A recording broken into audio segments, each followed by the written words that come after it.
இன்றைக்கு நம்மளோடு பேசுகிற வசனம் எரேமியா 35வது அதிகாரம் 14வது வசனம்.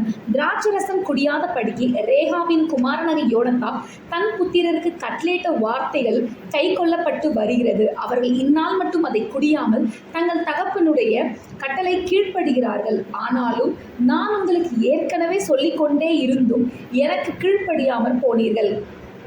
யோனத்தாப் தம்முடைய சந்ததிக்கு ஒரு கட்டளையை கொடுத்துட்டு போறாரு.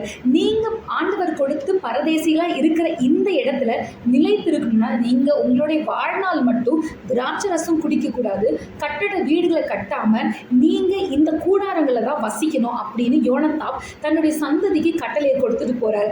ஆனா அந்த பிள்ளைங்க இந்நாள் மட்டும் ஆண்டவர் பேசிக்கொண்டிருக்கிற அந்த காலம் மட்டும் அந்த யோனத்தாப் சொன்ன தன்னுடைய தகப்பன் சொன்ன கட்டளையை அவங்க மீறாம அதை கை கொண்டு வந்தாங்க. இந்த காரியத்தை ஆண்டவர் பார்த்து ஒரு மனுஷியத்தில் ஒரு மனுஷன் சொன்ன கட்டளையா அவங்க பிள்ளைங்க இவ்வளோ ஒபீடியண்ட்டாக இருக்காங்க. ஆனால் நான் உங்களுக்கு எத்தனையோ முறை பாவத்தை விட்டு வாங்க, அந்நிய தேவர்களை விளக்குங்க, போய்